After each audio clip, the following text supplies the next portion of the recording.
Life at 10 Tenths, where we inspire you to live at the pinnacle of your ability and purpose. As always, I'm Matt Pinelli, joined with the great Garrett Fry, and we are live on YouTube. And this is our second live podcast. We got some great feedback, Garrett, off of the last one. And this all started because we wanted to be a little bit more on top of the current events with the podcast stuff. We do this inside of our group coaching, inside of our community. We're always sharing what's going on right now, pulling out relevant articles and things like that. But our podcasts, we're usually on a little bit of a delay when we're recording. So now we're going live and we have a really fun article that actually looks like it was published yesterday, updated today. So Yep. very brand new hot topic that we're going to talk about. But first, Garrett, good morning to you. Good afternoon to all the East Coasters out there, but good morning to you, sir. Good morning, sir. Yeah, we're still early. Well, not early. We're coming up on, I guess, the afternoon here, but we're still in the morning and uh, super fun. I'm excited that we're going live again. We had such great feedback on it before, and it just being able to be current. I know we try to get ahead of some of our recordings that we put out. Again, as Matt, you were saying, we do a lot of stuff that's current inside of our community. Mm-hmm. But for the podcast side, it's fun to be able to kick around some real things that are going on right now. And you found an awesome article that I Yes. think is very important for where we're at today, very important for what's kind of going on in our world. But we want to encourage all of you that are listening right now, too. If you're on YouTube, you have the ability of throwing comments and questions directly into us in real time. And I want to offer that up. So if you Yeah. have something that you're like, hey guys, this is great that you're talking about all this, but I really want to know about this, you have our attention. We will address it as long as we have time. So we've got about 30 minutes to hang out and play with you guys, have some fun. And Matt, I think we should jump Yeah. into this topic unless I've missed anything. No, I think let's dive in. I will say it's interesting when we go live because I feel like we try to draw out the intro a little bit to let more people hop in, and we're still getting used to the platform that we're using because like now I can kind of see the number of people who are watching, but I can't see who's watching, which is different than when we're broadcasting into our community. And it's like, okay, does more people just need to be informed and all that stuff. So we'll learn that as we go along. But I'm gonna take this article that we found here, and I'm going to put it in this chat. And I don't know if it'll actually work in going out, um, but we'll see if it does and what happens there. If it's there, you guys can go look at this. But what I love about this article, Garrett, so you and I have talked a lot about AI, right? There's a lot of conversation in the industry about AI. What are Yep. going to be the best AI developments? How is AI going to be deployed in this industry? Can AI replace the real estate agent? And this article comes out of Cooper City, Florida, and it says, Florida man, I'm adding the Florida on the front part, but Florida man uses ChatGPT to sell his Cooper City home. It exceeded our expectations. So this is very interesting. Obviously, uh, there's probably some more research to be done to absolutely verify this, but there was a YouTube interview apparently from NBC here, the local affiliate, where this guy, Garrett, sold his house using ChatGPT, period. ChatGPT walked him through things to do to get the house ready to sell, how to do the marketing, walked him through the entire process and timeline associated with selling his house, even walked him through how to get the property listed on the MLS. The only person he hired allegedly was an attorney to review the final documents, which ChatGPT helped even write the contract of sale for him. So very, very fascinating. People saying, "Oh, AI will never take over an entire transaction." Well, here, this guy just used ChatGPT for the entire process of selling his house. Very fascinating, Garrett. And we're going to dig into this. Well, we talk a lot about AI, and we try to figure out, okay, what are all the uses for this? And in our day to day world, Matt, we're finding more and more people getting more and more comfortable with AI. And you've made the comment of like AI will always find an answer for you. We'll never leave you in a spot of going like, I don't know. Like it will find Very something for rarely you. can you And stump it. yeah, and I think that as people like it says in this article, he was in a spot of like I wanted to get better at using AI. I didn't want to use it for just piecemeal type stuff. Like I was wondering if it could take me all the way through an entire process. And I think, going through an entire process like that, being able to see how it can work, this is that feeling, Matt. And we got into a kind of a heated discussion, getting ready for this, because looking at like the different ways that we see it, this goes back to me as like everybody has the opportunity of going for sale by owner. It's at everybody's fingertips. Hmm. This does allow people to, I think, see through it a little bit easier to go like, I could potentially do that. I still think there's a large population. We're going to talk about as we go through this day. There's going to be people going like, "Yep, see, I knew it. AI is going to take over the real estate industry." It's just going to allow those people, I think, Matt, that have the potential of going for sale by owner, who have the time to be able to do it, to go like, I might give it a shot. Yeah. More power to them, by the way. If they're willing to like give that a shot, take the time, put the energy in, do it for themselves, yeah, why not? But Yeah. I still go back to, this is a huge process.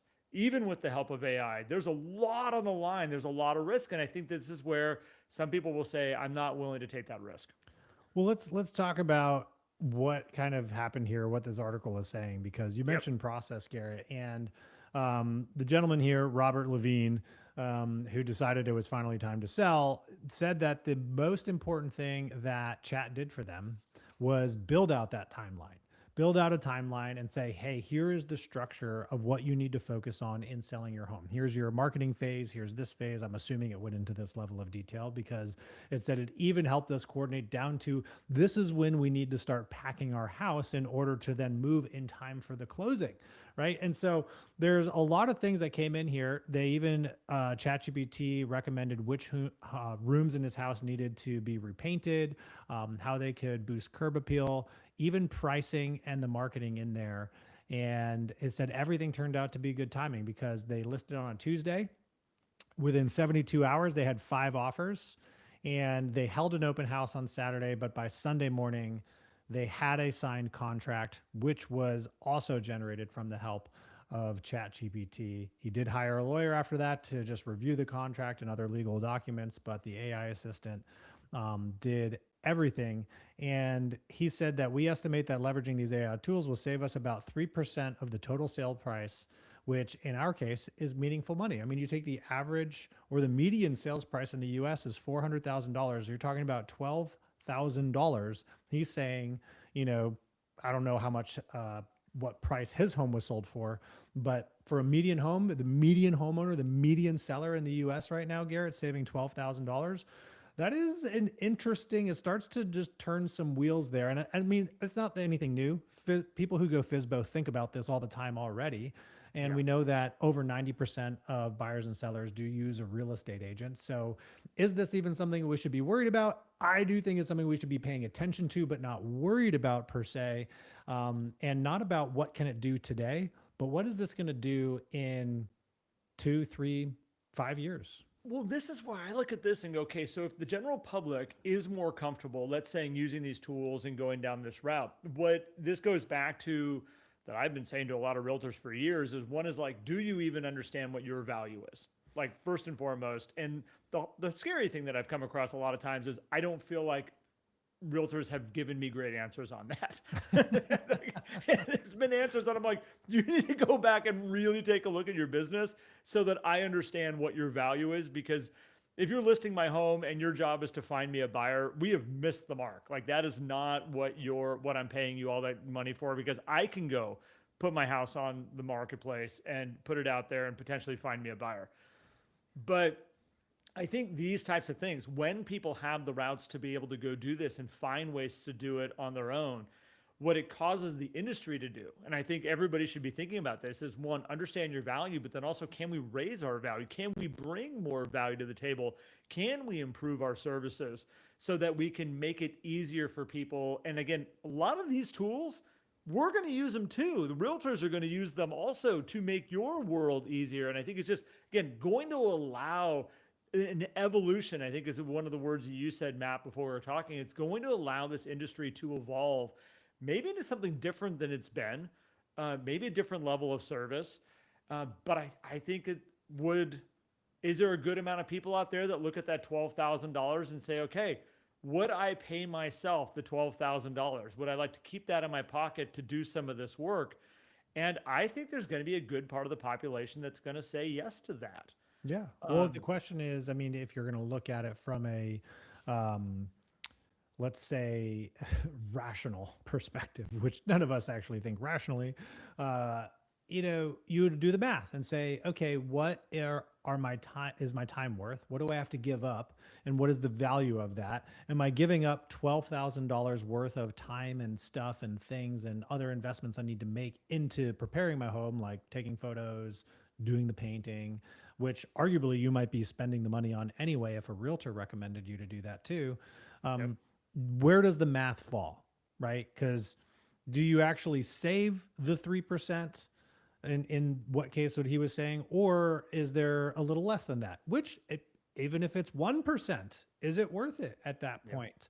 Also, for some people, they might find it stressful working with an agent or picking the right agent, and well, I just might as well do it myself. And you mentioned, Garrett, us being able to not only articulate our value, but maybe there's more value we need to bring.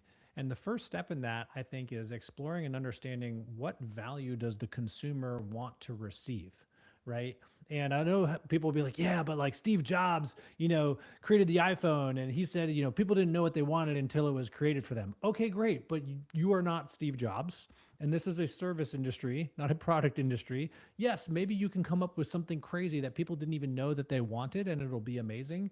But let's just look at the consumers first and see, what do they want? Right here, we know that Robert wanted a streamlined process. He wanted to know, what is the timeline? When do I actually need to pack up my stuff in order to be ready for closing? What do I need to do to enhance the marketability of my home so that I can attract more buyers? These are things that he wanted to know and wanted to have help with in order to get the house on the market. And then who knows what else was included in kind of the contract to close phase for him So I think on this that. is a great comment though that just came in, Matt, which is what happens when things go wrong. And in real estate, as much as we like to think that it's just this like, oh, you put the home on the market, you do the showings, we receive the offers, we have the inspections done, everything just kind of works its way out. We get a mutual contract that's set to closing now, and everything's good. We'll have an attorney look it over. Everything's going to be fine. And things go wrong. I've had Sure. so many conversations this last week with realtors that are going, oh my gosh, my deal just went sideways because this happened and there wasn't able to do a proof of funds and this happened over here. And how are we going to hold this thing together? And I think that I go back to when I first got into real estate. And I remember sitting down with my managing broker and I was naive. I was like, okay, just give me like the four most common deals that I'm probably going to run up against. Like, just give me like, can you just show me contracts that were done so I can see how they're worded and whatnot, and just show me like the four most common addendums that I'm probably going to have to write as I go through a transaction. And he just started laughing at me, and I was probably 24 years old, give or take. He just started laughing. He's like, dude, that's not how this works. He goes, you're going to do 100 transactions before you probably see one duplicate. Like, that's just how this is, Yeah. because there's so many nuances and so much stuff. And I think that that's a really important point. And I brought that up to you before, Matt. Like, when you look at like people potentially getting sued after a transaction because of misrepresentation, not even realizing they were representing something, what are they holding themselves open to? And I think that's a thing. And safety came up for me. And I brought that Yeah. up to you also before we started. Like, I could see a group of not well-meaning individuals out there going like, hey guys, look at this. Online, these are all the people that are representing them homes themselves. They're just going to let us into their house so we can just walk around. We don't have to get pre-qualified through a realtor. We don't have to do all this type of stuff. We just get to go call them, be like, I like your home. I want to go in and check in and see it. And they just let us in. And we can take inventory of the entire house. And by the way, who are we alone in this house with? Like, personally, myself, who did I just let into my house? Am I doing the showings? Am my wife doing my showings? Are my kids going to be there while those showings are going on? Is this really something that and this is all the fears that I have before sell by owners. It's all Yeah. the stuff that I've made you go, like, be real careful. And those concerns are real. I mean, arguably, what happens at an open house, right? People can come case a house all the time, right? Oh, I'm just going to go hire. I mean, gosh, like there's terrible stories of realtors, um, you know, bad things happening when they go show homes. And I think, what happens when things go wrong. And by the way, I want to just say for the record, I am very pro real estate agent. I'm very pro Yes. advisor. And I think that the industry is not going away, but it is going to evolve. However, if something goes wrong, we just go right back to Chat GPT, right? When you get stuck with something, you're trying to install something, or use a product inside your home, you're like, oh gosh, it's not working. You either go to the instructions or you go to Google, or now you just go to chat and say, what's wrong with this? You take a picture of it. This thing's going wrong. Now, there's comfort in knowledge, right? But if knowledge is what we're going to stand on, the AI models are going to have way more knowledge than we do, right? Experience is something we could maybe stand on. That's going to kind of not be so great for the newer agents, which there's a lot of new agents in the industry every single year. And arguably, chat could leverage that experience through whatever is publicly available online to understand that. It's the emotional connection, though, Garrett, that I think is the biggest thing. But my question with that, though, is as we get more comfortable using these things, fast forward 5 years, I mean, we might be as a people way more comfortable with how we're taking advice from AI. And this has come up in a conversation we had before, Garrett, which is, well, what if chat makes a mistake? What if the AI model makes a mistake? Okay, it makes a mistake. What happens when a human makes a mistake? I mean, we weigh the mistake of an AI model way more than the mistake of an agent. If an agent gives bad advice, it's like, that agent gave us bad advice. If an AI model gives us bad advice, it's like, that thing needs to be burned down, teared down, and rebuilt. But I think as we evolve using AI, this is where we're going to be more and more also understanding of it too. Because like I know for me, I was at the track the other day. A symbol came up on my dashboard that I've never seen before. There's all kinds of hidden lights behind your dashboard that only show up in bad situations. And I was like, what is that? Even with my friend that was with me, and we play with cars all day long. I'm like, what is that? He's like, I don't know. I took a photo of it, threw it up on AI, on Chat GPT, and I'm like, what am I looking at? And I said, this is my car. This is what I'm looking at. And it goes, oh, it's your brake sensor. And instantly I was like, oh my gosh, what's wrong with my brakes? And like, what should I check? And sure enough, I look under the car and the brake sensor is laying on the car, dragging on the ground. Like it broke off somewhere along the way of our day on the track. That comfort level of me doing that and getting directly to my answer that I needed is the repetition that I need for myself as I evolve with AI to go like, it gave me the right answer. It gave me the right answer here. It gave me, and then every once in a while it's going to give me a wrong answer. My brain goes, you know what? Most of the time it's been right. And if we have enough of that experience, we're going to turn to it more and more and more as we go along. And we're going to see and watch more people just like Matt, you were referring to him as Florida man. Um, Florida man here that like is taking that shot. They're going to have success with it. They're going to post it. They're going to share it. And more people are going to go, huh, what if? And this is where I said, especially when people are not clear on the real value that a real estate agent brings. And if that is not really clear, if people can't really understand it, yes, they might get hurt by going with ChatGPT or AI to use their, to be their realtor per se. But at the end of the day, if they don't understand where they got hurt, it's like saying you could have sold that house for more if you used me, but you went with that other agent. Well, prove it. How can I Right. prove it? You can't. How can I show you any results on that? It's Yeah. done. Well, and that's the interesting part about real estate too. You can never replay it. You cannot go back and do that play again because day to day, the market's changed, right?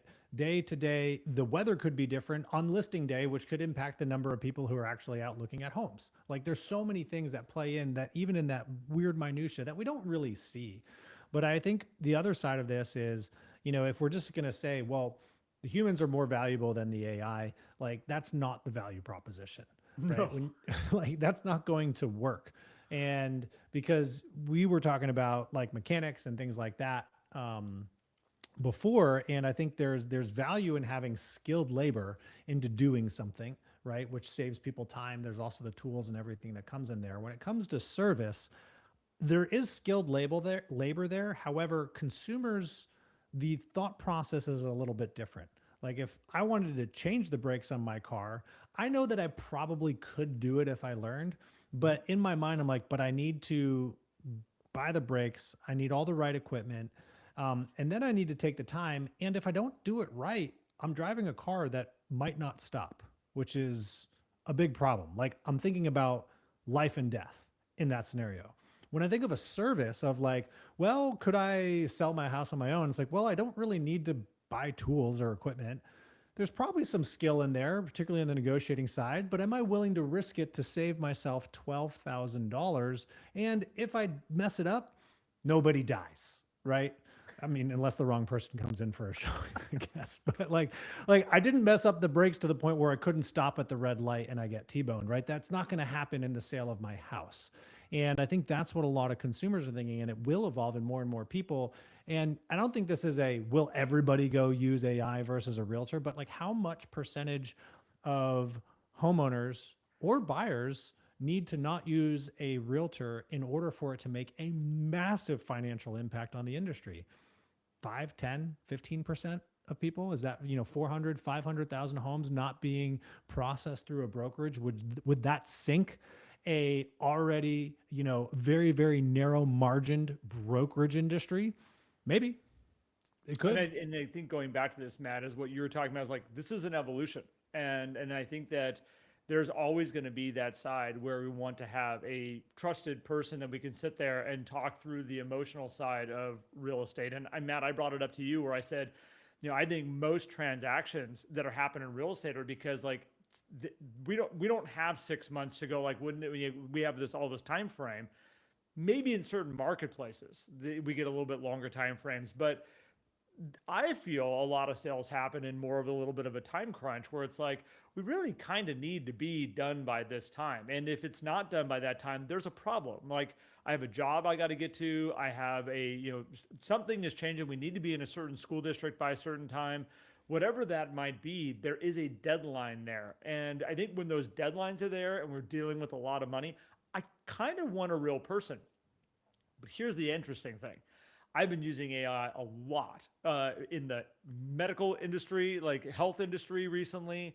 I've been using it in my own personal like household for even trying to create meals and cook dinners. There's a side very quickly that the way AI talks to me, I feel like I'm talking to a real person.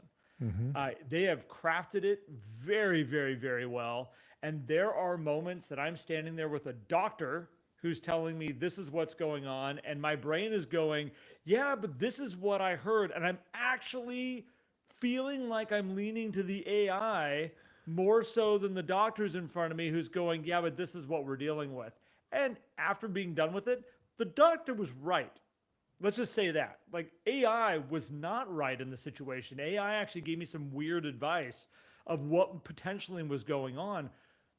But I think this is the evolution we need to pay attention to is how are the general consumers going to start listening to this as the professional?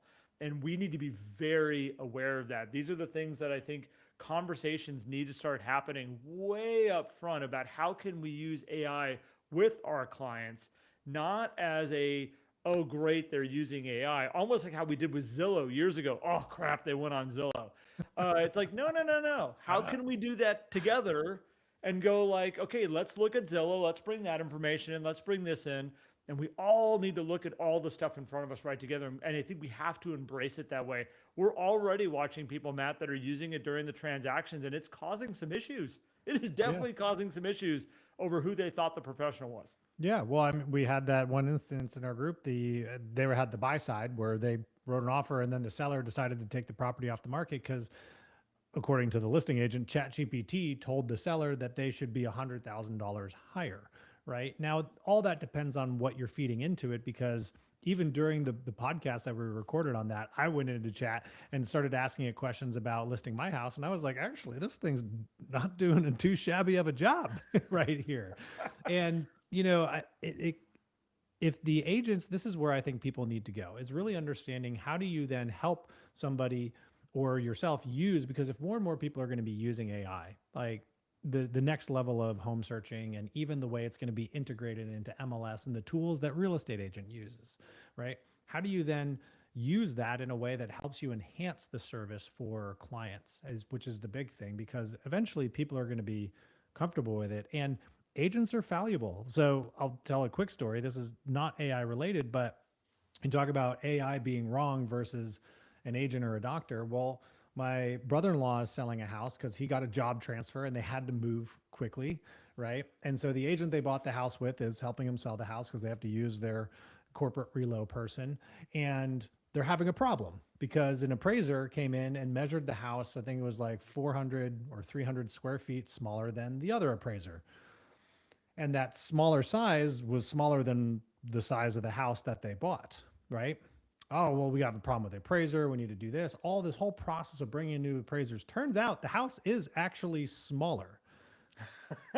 So where did that agent mess up on the purchase? Where did the appraiser mess up on the purchase on making sure that that house wasn't right? So now they had to reduce the price of their house to match the square footage based on that marketplace. And so who do we blame there? If AI messed it up, I guarantee people would be calling for robot heads on stakes. But, you know, real estate agent and appraiser heads are not being called to be on stakes. In fact, they still have the same agent selling the house, which is like, this agent messed up. I like the robot heads on stakes. We're going to have to come back and pick that one apart a little bit. You know? Well, so, I mean, humans are valuable too. And I think this is where it's like, if we rely on that as being our excuse as why we're not going to learn the tools or understand them or see how people are using them and write off, you know, Robert Levine as the one-off person who's used ChatGPT to sell their house. He's just one of the first. That's all. So I played around with this. So the same day that you did that with your house, Matt, I was like, well, I'm going to go play around with the property also. And so our family has a chunk of land here in the neighboring city. And I was like, what can be done with this land? Like, what are the opportunities with it? And so I took a picture of it, took a screenshot of them, you know, from Google Earth, drew a line around the property, you know, boundaries, and basically said, hey, using this property, and you know, this is highway, this is this. I want to divide this into 5-acre parcels. And can you show me a design and a breakdown and the best way to do this? What can I be looking at? What's the best use of this land? There's 3 separate parcels here that are actually already here. How would we want to work that? And it started giving me all kinds of crazy information. It was going, oh, you could do this and you could do that. And this road automatically is already there, and you can branch off in this way and that way.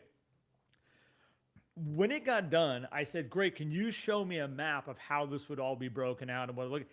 It grabbed stuff from the neighbors' properties were tied into this thing, using roads that weren't actually there to cross over. Be like, you could come off this road. I'm like, that's somebody's front yard we just went through with this thing. It gave me all these pictures, and it was interesting. It's only good as the information that it has too. Right. And I think this is where, like, you're talking about the square footage, because all of a sudden I added on, oh, by the way, this parcel down here has this arena on it. It has these horse stables and all this stuff. Is it better to use the land for that or to use it for subdividing? And all of a sudden it goes, well, thank goodness you shared that with me now. And it went down all these other routes. It was really interesting though, because it was so wrong so many times. But if you didn't know, if you didn't have a better understanding of it, if you were taking it at face value, you might get an opinion of value and an opinion of what that land can be used for that is so wrong. But now you're anchored on it. Now you're locked into it. Now you personally as the homeowner go, I know what I got here. I know what can be done with this thing. And this is where we need to be really careful with these tools and how we're using them. And I think it's where, just as much as this homeowner here got great advice and great value from this the article, and oh yeah, man, it worked great for me. It could easily lead somebody way astray down a different area of maybe $100,000 higher than what they should have been asking. And hey, you know what? Very easily, of having a great experience, they could have had a horrible experience. Oh, for sure. But that can happen with an agent. And I argue in 2 or 3 years, that issues that you experienced with chat and the maps is going to be resolved, right? particularly as more things become digitized, like many counties are putting in geographical informational surveys into the digital format. And so you can just go on the GIS, see exact property lines, exact surveys, overlay satellite imagery, and all this stuff, which is really interesting. Yeah. And then it's like just matching all that stuff. It's all going to get better, right? I think about it this way too. So even there's two sides of this that I think we can work on deploying right away, right? Think about your experience when you go to a hotel, right? There's the kind of just everyday hotel where you walk in, you walk up to the counter and you check in. Arguably, I wouldn't mind in those experiences going to a kiosk, punching in my stuff, having it hand me a key card, and I'm on my way to my room. But if you go to the Ritz Carlton and they open the door and they know your name and they go through this stuff, like that emotional connection, the hospitality connection, like that's not going to be the same, at least in the near future, if a robot is opening that door or if the door opens automatically and over the loudspeaker it says, "Welcome, Mr. Benelli." That'd be kind of cool. Like it'd be kind of neat. But when you remove that emotional energy connection with someone, it's going to change that experience. And that is something that we have in real estate that I don't think the majority of people are going to want to pull out. Some people are going to be totally fine with it. And then on the other side of this, Garrett, it's understanding how do these AI models evolve and develop into helping people market homes and helping people buy homes? Because if you were going to go and say, just like with that map issue, well, which homes in this subdivision have the most privacy? Chat will look at a satellite and be like, looks like this one. That doesn't compare to somebody standing in the backyard and going like, we got tall trees. I can't see the neighbor. I can't hear the neighbor. This is truly private, right? A language learning model on the internet is not going to know that unless an advisor is feeding that information in there to help market that property through those models so that it can be discovered better from agents and buyers alike. And so I think those are the kind of the two sides we need to focus in on it, because that's where the value comes in. How do you explain that though? How do you explain I bring emotional value to you, right? But see, it's funny, like the Ritz Carlton, you only understand that if you've experienced it. True. Like you only understand that level if you've stood there in that lobby and they're like, "Mr. Benelli, it's so great that you're with us today." And, and you all of a sudden go like, "Oh my gosh, they were waiting for me to come." I know we're gonna pull this all together here, but I think it's does this create a socioeconomic divide then in terms of services, right? Because I mean, the Ritz Carlton is expensive, and so is it gonna become to the point where if you want an agent to sell your house, it's just gonna be expensive?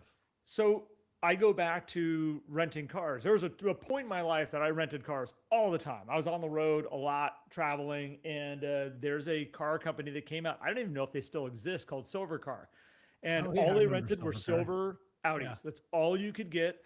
You walked in, got off the plane, they drove you over to the warehouse, you walked in, all the Audis were there. Some of them had snow tires with studs, some of them had roof racks on them, some of them, like, they were all there.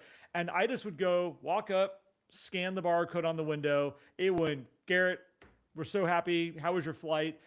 Doors would unlock and I would get in and drive away.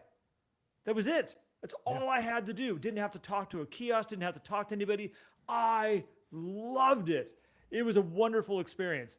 It's interesting is that I didn't go back and rent from them over and over and over again. Who I routinely went back to were like Hertz and Enterprise. I like the idea of having a big selection of cars I could pick from and just walk down. They're like, just pick out whatever car you want. That's the Enterprise approach. I like the idea of Hertz when I get there and my name is on the board and they're like, "Mr. Fry, welcome.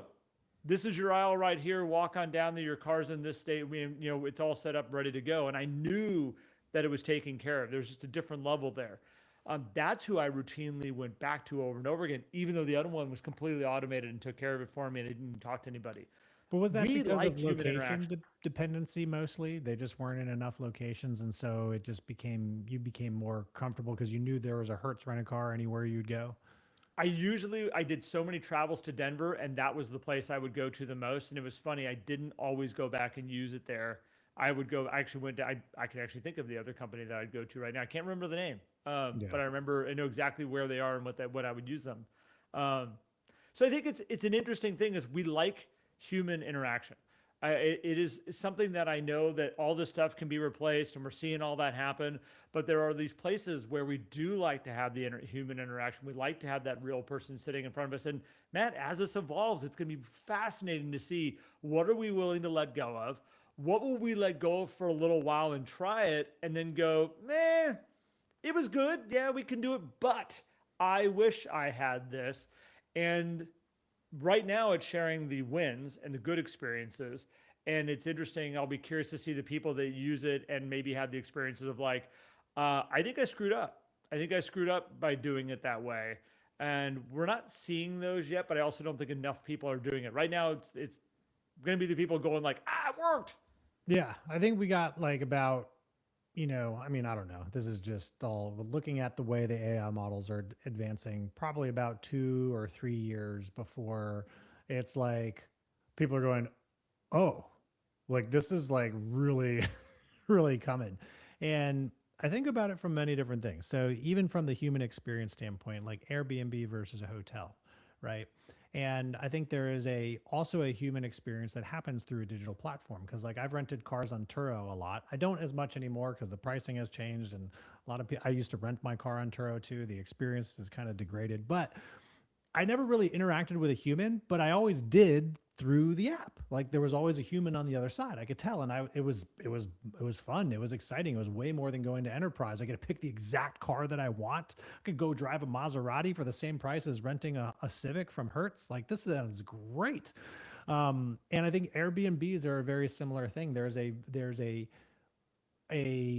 non like in-person interaction creating a hospitality experience. And I think if I think about that on the evolution of the real estate agent, and this is something that I think agents and brokerages should consider, is agents right now are stuck in being the person that does it all, right? I was talking to Erin Daniel, my partner at Prosecco and Post, this morning, and she's at a house waiting for the plumber to arrive, right?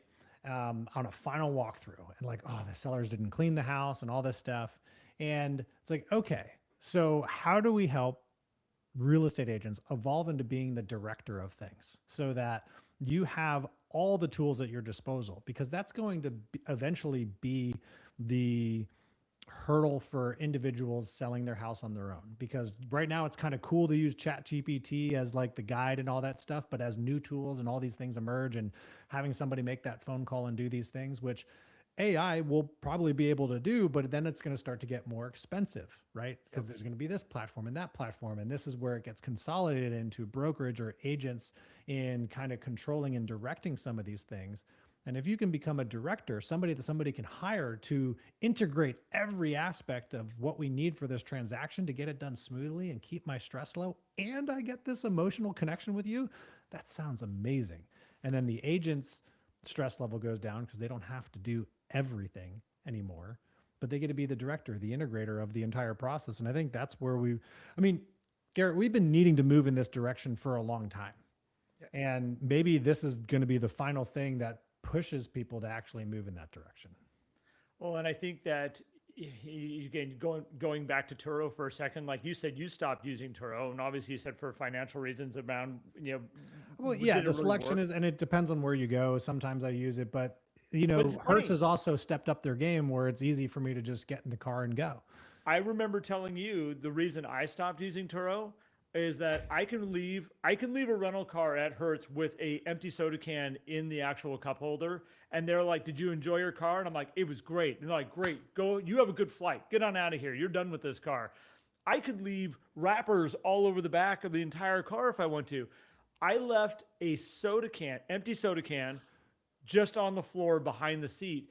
And I got written up as somebody who is trashes the rental cars. You're such a dirty person, Garrett. But here's the interesting thing: that one comment, that one experience of having a real person call me out on that and then publicly put it out on my profile, I'll never rent from Turo ever again.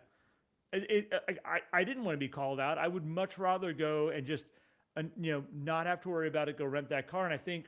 Yeah, what you don't know is Hertz has the behind the scenes profile, the private profile. No, like, watch out for this guy, Garrett Fry. He leaves this. I don't care. But I think this is where there's this level of there's the times that we want the human interaction. There's the times that we just want, like again, in renting a car, I just want the car. I want to be done with it and move along. I know exactly what I'm paying for. I think in real estate, these tools and these things are going to make these things more efficient. Where I'm sure the rental car companies freaked out when Turo hit the scene, and they're like, "Oh my gosh, how is this going to impact us?"